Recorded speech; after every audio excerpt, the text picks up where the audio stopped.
Good morning. Oh, it's Labor Day today here in the Philippines.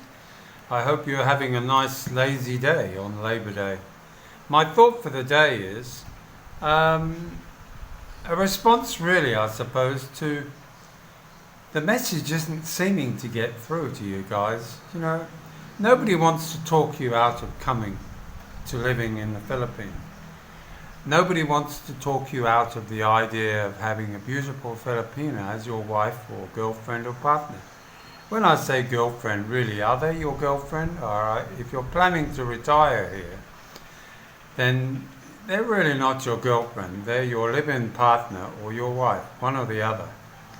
And therefore, I suggest to those that are always suggesting to me or to others on the channel that, oh, I wouldn't put up with that, I wouldn't do this. That maybe, if that's the case, they clearly are not ready for a relationship with an Asian lady.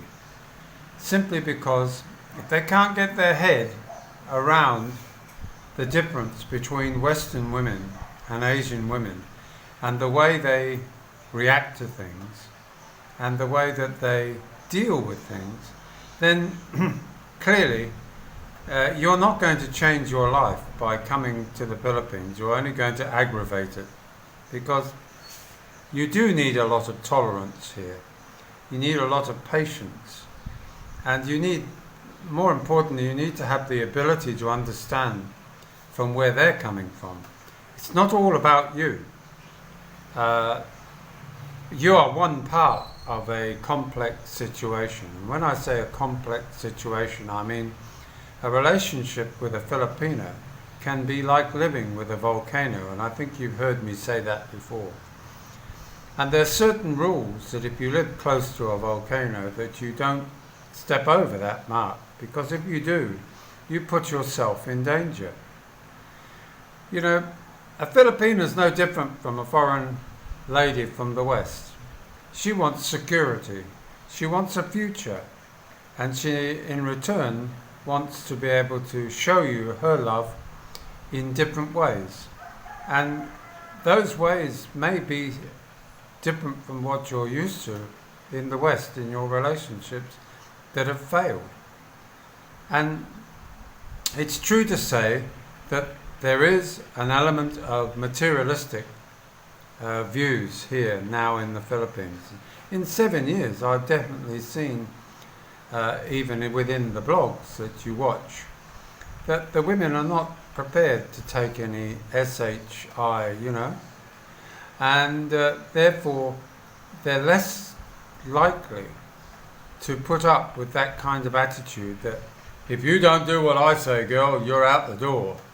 Well, I'm afraid that doesn't work even in the West.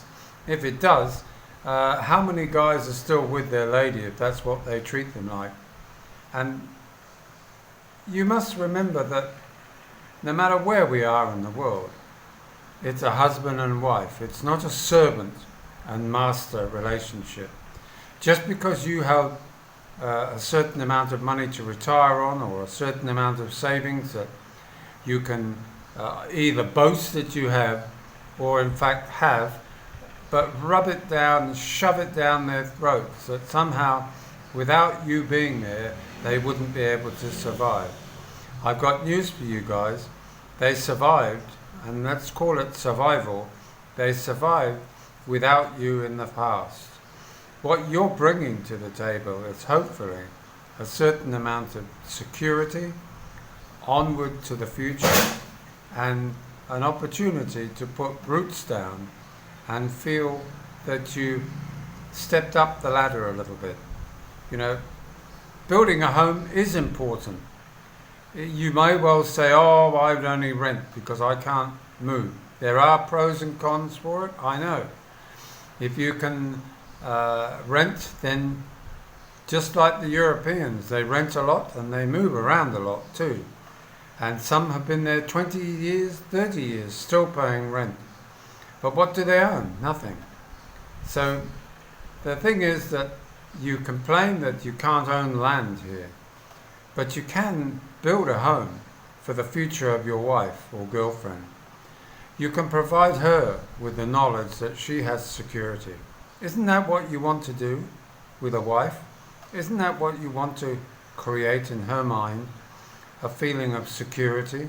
And in return, she will provide you with all of the luxury that you'll never find back in the States or in Europe or in Australia, living in a community home for aged, being brought a meal every lunchtime, every afternoon tea, every evening meal, every breakfast. That's not life. That's living out your last days in horror. And I think that's what a lot of people coming to the Philippines are seeking to get away from. They don't want to live like that.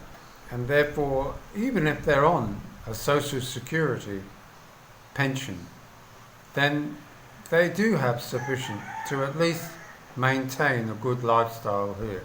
When I say a good lifestyle, a lot better than the average Filipino. And you just have to learn to adapt to some of the things that maybe you might say at the start. Oh, I'm not going to do that. I want my bacon and eggs. You can still have your bacon and eggs. And you can still have all of the things you want on a minimal pension from the West. So stop treating the idea that somehow you're better than a Filipino. Yes, they're emotionally immature in many ways. That's the way they deal with it. That's the way they've learned how to deal with life. And therefore they also are they do have dramas, and they do stick their neck out, I suppose, to push you into a corner if you don't behave. So just remember, it's a two-way street, and I hope you find both streets. So if you like this, give us a thumbs up, press that notification button. It's still not there, but press them all, and you have a great day, and I'll see you on Tuesday, unless I come up with another one. Bye now.